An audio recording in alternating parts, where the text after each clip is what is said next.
Today's giant is Bran Bendigedd, which translates from the Welsh as Blessed Crow. Most sources give the translation as Blessed Raven, maybe because they think it sounds better. I'm Team Crow myself. If the ancients had meant raven, they would have darn well said raven. Bran is also linked to the ancient Celtic belief in the magical power of severed heads, for reasons we'll get to later. As told in Lady Charlotte Guest's translation of the second branch of the Mabinogi, Bran was the High King of the Island of the Mighty, as Britain was called in those days. He was also the son of Lear, the god of the sea, and a man of gigantic size. Bran was so large that no house could contain him. He held court outside, seated on a large boulder, surrounded by his nobles and retainers. It was from there one day that he looked out over the water and saw a fleet of ships approaching. A small contingent of men waded ashore and sought audience with the king. I am paraphrasing what was said. Whose ships are those and why have they come here? Majesty, these ships belong to Matholwch, the High King of Ireland, who comes to you as a suitor for the hand of your sister, Branwen of the Sea. He wishes to form an alliance to benefit both your kingdoms. Bran's sister Bronwyn was not a giant, but like Bran himself was also the child of a god. She was a woman of wisdom and extraordinary beauty. Bran took counsel with his nobles and decided the alliance was a good idea. Branwen's opinion of the matter is unknown and likely not asked. This proves to be a mistake. The wedding feast is held in another location for reasons. Matholwch sails his fleet there, where they unload their horses and ride to the agreed meeting place. They meet Bran, his court, who in the meantime have erected a very large tent where even Bran could fit. The party went smoothly, and the couple are married, and everything was great, until it wasn't. Bran's hot-headed half-brother Evnisian wanders by the stables where Matholwch's horses are being tended. He asks the attendant whose horses they were, and was told they were Matholwch's. Already in a huff because no one asked his permission for the wedding, Evnisian decides he's been insulted and won't have it. He then proceeds to mutilate all the horses in revenge. Matholwch is in a rage because of this insult and wants to leave. When Bran finds out what happened, he tries to make peace, as he still thinks the alliance is a good idea and feels shame that his own half-brother is responsible for insulting a guest. He offers to replace all the horses and throw in some extra treasure.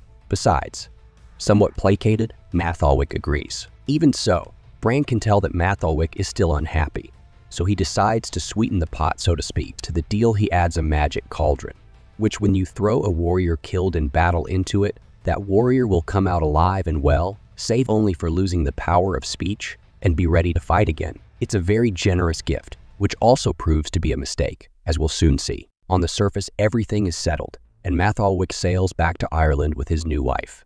At first, Branwen is well received, and in time bears Matholwch a son. However, eventually the Irish nobles learn of Evnisian's insult, and they become angry after the fact and persuade Matholwch to take it out on Bronwyn.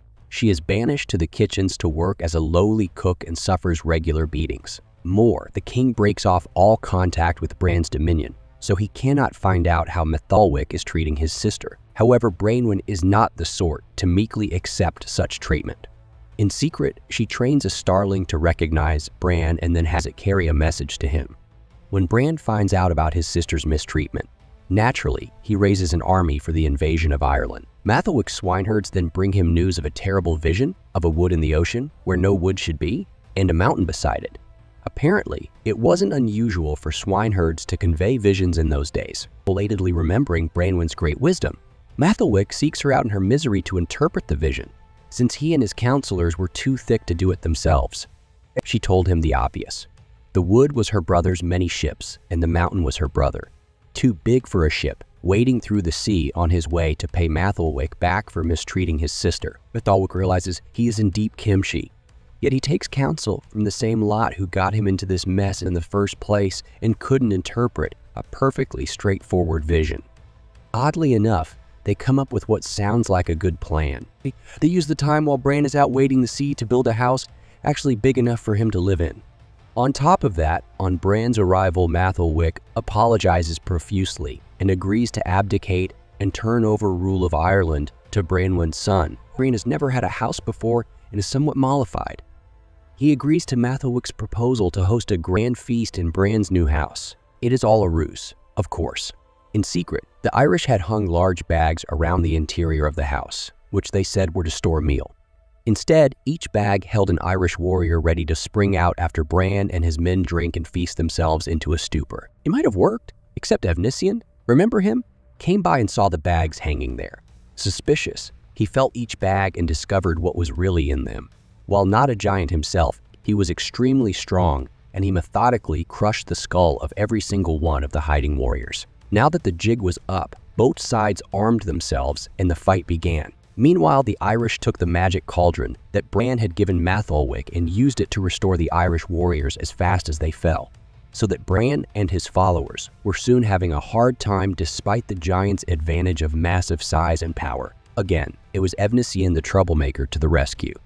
Having a pang of conscience over causing all this in the first place, he hid in a pile of fallen Irish and so was thrown into the magic cauldron with the rest of them. Using his great strength, he stretched out against the inside of the cauldron and managed to shatter it, though the sheer effort cost him his life. In the end, the Irish were utterly destroyed, except for 5 pregnant women hiding in a cave, and these were what in time restored the Irish. As for Bran and his lot, only Branwen and 7 warriors survived, and Bran wasn't one of them.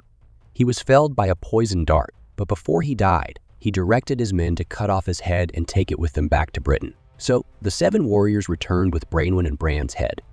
Branwen passed away out of grief at the shore and was buried there. Bran's head, however, continued to speak and directed the men to bury it at a certain spot near the east coast facing the continent, so that his power could protect the island from invasion forever. The legends claim that Bran's head remained as Britain's protector until the time of King Arthur, who had the head dug up and turned to face inward, claiming that all Britain needed was his own strength and the grace of God to defend it. You can ask the Britons, the Saxons, and the Normans how that turned out.